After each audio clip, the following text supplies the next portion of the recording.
Hey everybody, this video is going to cover how to use PubMed to help you find articles to use in your essay, but then how also to read the information at the top of an article to make sure that you can do the citation for those articles correctly.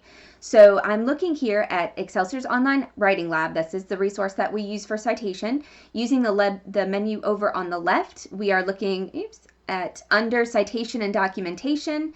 Under that, we're looking at MLA style for now.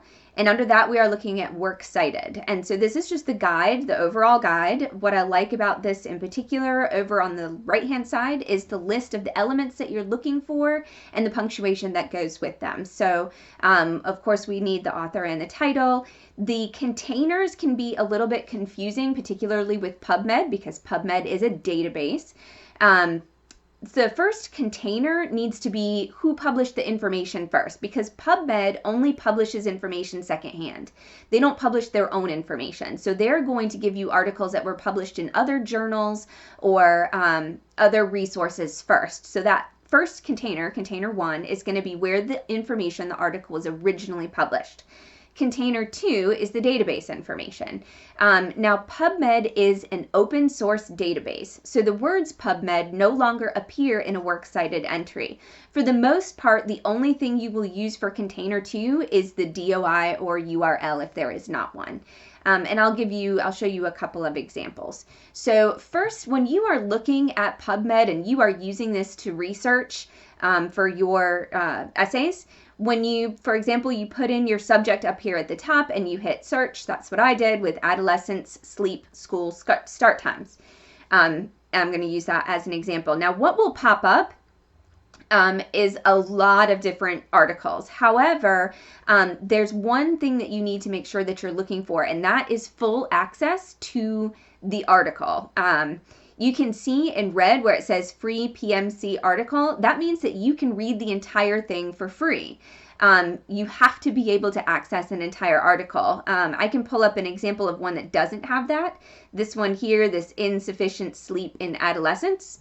If I click on that particular article, what I get is an abstract. Now, as a student, you cannot cite from an abstract. You must have access to the full article and cite from the article's contents, not from the abstract. So if I wanted to use this, I would have to go over here on the right-hand side, kind of where it says full text links. If I click on that, it's going to take me to this website where I could, when I click on PDF, because I want to see if I can actually read the article so I can use it, it wants me to purchase it. Do not purchase access to articles. If you really think that you need this, go to your media center or library and see if they can access it or purchase rights to it. But don't use your hard-earned money to buy resources. But this is an example of an article that I could not use in my essay because I can't access the article. So this one would not work. Now, the easiest way then to do the PubMed articles, let me see if I can find an example, is to use the filters over here on the right, or left. We want the free full text. Those are the only ones that we want. We don't want to pay for the full text, and we don't want just abstracts. So this will filter it out for me, and it will only give me these ones with the red notes that it is a free PubMed article. Now, I've pulled one up as an example to use to create your Works Cited entry. Now, I know that they give you this citation button over here on the right-hand side. Now, this is another one. Like, you could go and check this full text link. If I click on that, it will show me the full text of the article. And that's what you want to make sure that you're citing from. Be sure that you are not citing from abstracts. All right, so over here, this is where you want to find the information for your citation. Now, MLA says author is first. So the authors are listed right here. Now, that's a lot of authors. MLA says if it's over 2, you use et al. So you would do the first person who's identified, last name, comma, first name, then a comma, and the words et al. So it's et space al period. That just tells the reader, hey, it was this author plus at least 2 other ones. So once you have that, the next thing would be your title. So of course the title of your article here. Now this one is capitalized correctly, but a lot of the titles that you'll see in here are not. They're usually capitalized by APA style, like this one here as an example. The only thing that is capitalized here is insufficient. If you were going to use that in your essay, you would have to go in and capitalize all the content words in that one. This one is capitalized fine. Then you would put a period after 2014, and then the closing quotation mark would go after the period. The next thing that you need is the container. So if you're looking at this, you've covered your author and title. Now begins container 1, and this is where I see students start making mistakes because they want to put PubMed in here. This is actually a journal article, so it was published. Let me get back to the actual, here we go. The publication information for PubMed is right above the title. It's this thing in blue, but they usually just give you like an acronym like MMWR. Well, in your works cited entry, you can't use an acronym. You have to figure out what that is, all spelled out. And it starts like to give it to you here, something morb, something mortal. That obviously looks like weekly reports. The way to check to make sure you get the correct journal title is to click on that and go to search in the NLM catalog. That's the National Library of Medicine. If you click on that, it will give you the full title spelled out for you up here at the top. Here it is. Morbidity and Mortality Weekly Report. That's what you would want to spell out in your actual works cited entry. You do not use MMWR. That is an acronym. We don't use those in works cited entries. So you'd spell out Morbidity and Mortality Weekly Report. All of it gets capitalized except the word and it would be in italics because this is a journal. It is a published journal. Even though you didn't access the paper copy, it was published originally as a paper copy. So that would get italics and capitalization, and that's the title of the container, so you'd put a comma after that. Next thing down would be your translators or editors, other contributors. Normally those would be listed right underneath the authors. This does not have that, so you would just skip it and move to the next thing. So the next thing is your version and number. So that is your volume and issue number. So when you are looking at this, they give you this information right here before they give you the DOI at the top. That is your volume, issue, and pages. So this would be volume 65. The issue number is what is in parentheses. That's the number 6.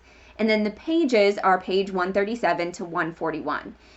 This is written in APA style. We are trying to do this in MLA style. So after the title of the journal, you would put a comma, and then you'd put VOL period for volume, 65, comma, NO period for issue number, 6, comma. Then you would put the date, because if you look at this, the publisher we don't need, we skip that. The date actually comes before location. So in APA, that's different. Here we want to put the date before location. Locations for journal articles are page numbers. So we do the date first. The date is right here, but we can't write it this way. We write it in MLA with the day, so it'd be 19, month abbreviation, so Feb period, and then the year 2016. And then you would put a comma after that, and then you would have your pages, and it's multiple pages, so you would do PP period 137-141. And then you'd put a period because that is where it was originally published in container 1. So your period would go there. Now, container 2 is where you found it. So that journal published it first, but you went somewhere else to find it. You went to PubMed to find it. So PubMed is container 2. So title of container, you would generally put PubMed. Now, if you access an article through JSTOR or EBSCO or ProQuest or something like that, you would actually put that database name in there first in italics and then a comma. But because PubMed is open access, MLA doesn't want you to put that in there. So we actually skip that. Then we would go to other contributors. There aren't any. Version and number, the PubMed isn't publishing anything. They're giving you information. They're giving you access to other journals' stuff. The only thing that PubMed has to offer you for container 2 is the location, and that's the DOI that they're giving you here. Now, MLA says that for DOIs, you want to use the actual http://www.doi.org/ and then this number. So even though it's easiest if you just copy like this, MLA says no, don't do that. And if you want to verify that, you would go down to, let's see, location here. For online works, it says always use this before the DOI. So you can just copy it and paste it from here and then go grab this number. It usually starts with a 10. Make sure you get the whole entire thing and you copy and you paste that into your works cited entry. So then in terms of that, that would be your location, and then it would get a period and you're done. So if you wanted to see what this citation would look like, if you click on this cite button, the first thing that pops up is definitely not right. And it says under format NLM, that's not MLA. So you click on that, select MLA. This is close, but not exact. So this is why I tell students don't use the citation makers because they're never right. It's faster if you just do it yourself, but you'd have to go in and make a bunch of corrections to this one. Like there's no comma after the author's first name. They did not capitalize this journal. They did put the acronym in there. It doesn't belong. There's no comma. There's no space before the issue number. It doesn't say NO. There's no comma. There's no PPs. The date is in the wrong place and it's written incorrectly, and the DOI is also written incorrectly.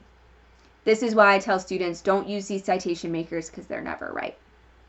So if you wanted to see what this really looked like, this is how I would have done it in my works cited. Now, the URL where it has this DOI link right here, if your instructor wants the live links, then you can leave those. But MLA generally says that we do not put live links in our works cited entries. So if you copy and paste and it turns blue and it is underlined, the best way to do that is to right click on it and hit remove hyperlink. And that will undo that hyperlink. And so now my font looks normal. So author is there with the et al, title in quotation marks, period inside, the journal title in italics spelled out with a comma, volume, issue number, pages. Then I have the only piece for container 2 is the location, and that's the DOI. And that's it. So that is how you would use PubMed to look up here at this top stuff to find how to do a correct works cited entry for these particular sources. I hope that helps, and good luck on your project, and have a great day.